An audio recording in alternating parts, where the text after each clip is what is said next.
सिद्धांत संग्राम के दर्शकों को नमस्कार। आज सिद्धांत संग्राम की टीम है आदर्श नगर विधानसभा के वार्ड नंबर 15, 16 और 14। इन तीनों वार्डों के एक ऐसे व्यक्ति, एक ऐसे शख्सियत जो यूपी बिहार एकता महामंच से संबंध रखते हैं, उनके राष्ट्रीय अध्यक्ष हैं। और किंग मेकर जो शब्द है कहीं न कहीं इनके इर्द गिर्द घूमता है। ऐसे आपने सुना होगा कि पृथ्वी अपने धुरी पर घूमती है, लेकिन अगर राजनीति इनकी धुरी पर घूमती है तो आप समझ सकते हैं कि व्यक्ति कैसा होगा। और देखा गया है, जिस व्यक्ति ने हल्के में कभी भी और जिस राजनीतिक दल ने हल्के में लिया वो देखा है जलवा। तो ऐसे शख्सियत से आज रूबरू कराने जा रहा हूँ। और आइए चलिए, क्या कहते हैं, बहुत दिनों के बाद सिद्धांत संग्राम चैनल पर बेबाक, बेहिचक और दो टूक खड़ी खड़ी के लिए और लाइव रेजिनेशन के लिए जाने जाने वाले इंद्रमणि तिवारी जी हैं। आइए हम चलिए आपको डायरेक्टली चलता हूँ। इंद्रमणि तिवारी, यूपी बिहार एकता महामंच जहांगीरपुरी के राष्ट्रीय अध्यक्ष। जी नमस्कार सर। नमस्कार विजय जी। पहले तो सिद्धांत संग्राम के परिवार को सबको हमारी तरफ से बहुत बहुत हार्दिक शुभकामनाएं, बधाई।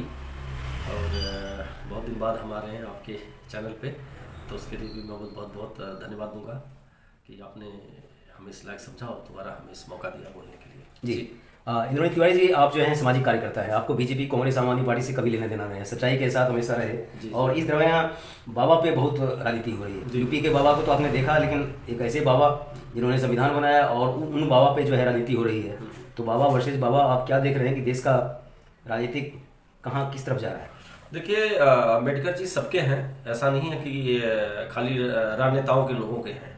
और ऐसा नहीं कि इतना जो हा हुल्ला मचा रहे हैं ये टोटली गलत है, तो मचाना नहीं चाहिए। इनको तो और मुद्दे हैं, विपक्ष को तो बहुत सारे मुद्दे हैं भैया। अगर पक्ष जो है, सरकार जो अगर घोटाला करती है उसको उठाइए। अब अडानी चिल्लाते हो, आप क्यों नहीं कोर्ट में जाते हो राहुल गांधी?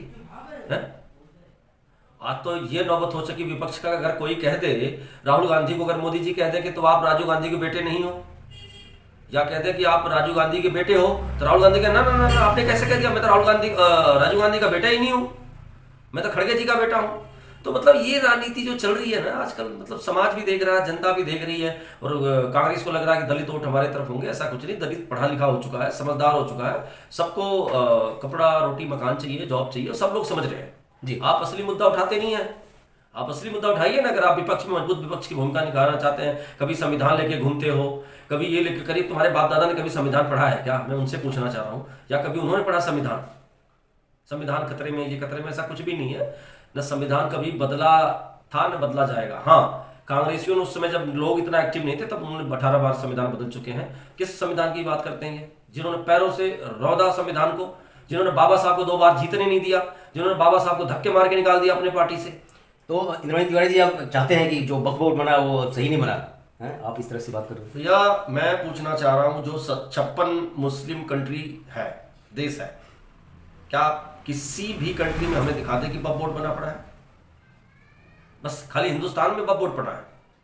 और कई इनके धर्मगुरुओं से मैंने भी सुना है कि कहते हैं जहां पे जिनकी जनसंख्या ज्यादा होती है उसके हिसाब से देश चलता है जी। आप अफगानिस्तान ले लीजिए, सीरिया ले लीजिए, ईरान ले लीजिए, इराक ले लीजिए, आप ले लीजिए ना, जहां पे इनकी संख्या ज्यादा है। जब भाई जहां पे जो कम्युनिटी के लोग ज्यादा होते हैं उन्हीं के हिसाब से चलता है। आप यहाँ वक्फ बोर्ड का क्या मतलब है भाई? अगर वक्फ बोर्ड बनाना चाह रहे हो तो आप फिर धर्म बोर्ड बनाइए, सनातनी बोर्ड बनाइए।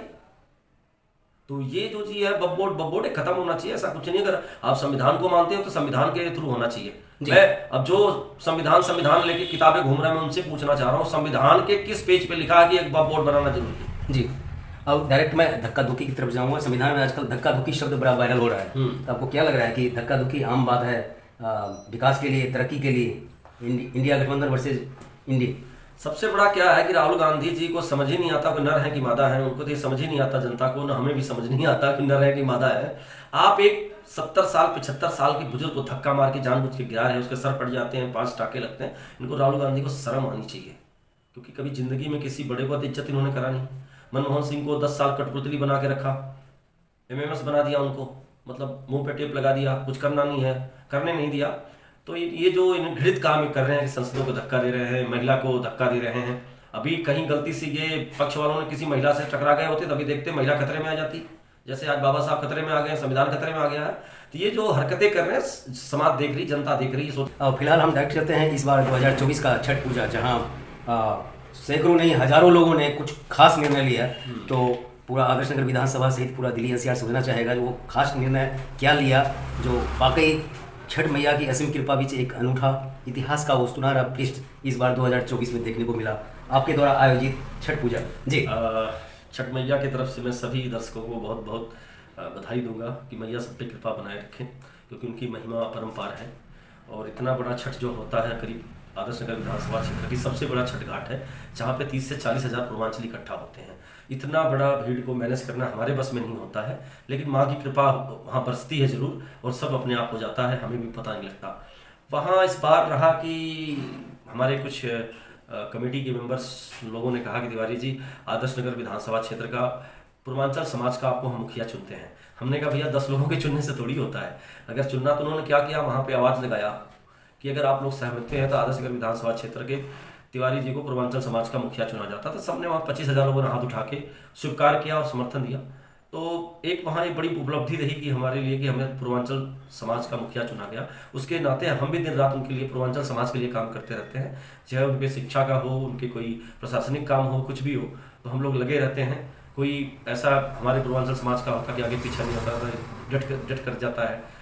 डेथ करने के बाद उनको जलाने का संस्कार, दाह संस्कार का सामान नहीं होता, तो हम वो भी व्यवस्था करते हैं। भी हमारा एक था पूर्वांचली भाई मर गया था रोड पे, उसका हमने दाह संस्कार कराया। सर, ये तो छोटे छोटे काम हम समाज के लिए करते रहते हैं अपने। जी, अगर पूर्वांचली बॉर्डर की बात करें, यूपी बिहार एकता की बात करें, लोगों की बात करें, वोटरों की बात करें, यूपी बिहार के जो लोग आबादी है 40% प्लस है आदर्श नगर। जी जी बिल्कुल। तो क्या लग रहा है कि कहीं न कहीं वोट असली विकास नकली, कहीं पूर्वांचल की जो वोट बैंक है उसको साधा जा रहा है, लेकिन विकास को कहीं कहीं दरकिनार किया जा रहा है। पूर्वांचल समाज अब एकजुट हो चुका है आदर्श नगर विधानसभा क्षेत्र में। मैं बता दूं आपको, पहली बात 40% पूर्वांचल समाज है यहाँ पे। और आदर्श नगर में जो लोग कहते थे कि भाई नहीं वहाँ सिर्फ बनिया वर्ग के लोग रहते हैं, ऐसा कुछ नहीं है। जो वहाँ जितने फ्लोर बनते जा रहे हैं, करीब उसमें से 70% पूर्वांचली खरीदते जा रहे हैं। अब क्योंकि मुझे नहीं मालूम था इतना सारा आदर्श नगर का, लेकिन मैं जब छठ करने लगा, लोग निकल के मेरे पास आने लगे कि भैया मैं तो यहीं रहता हूँ, मेरा इतना परिवार रहता है, मेरे इतने रिश्तेदार रहते हैं। तो आदर्श नगर विधानसभा का 2025 का चुनाव जो होगा वो पूर्वांचलियों का वोट निर्णायक होगा 2025 विधानसभा। जी, लेकिन एक तीखा सवाल है जो पब्लिक ने कहा है कि इंद्रमणि तिवारी जी से पूछा जाए, जो इस बार जो है यूपी बिहार एकता महामंच का आशीर्वाद किसके साथ रहेगा, क्योंकि किंगमेकर वोटर और संस्था के तौर पे जो है जाना जाता है यूपी बिहार एकता महामंच। ये तो मैं अकेले का फैसला नहीं ले सकता हूँ।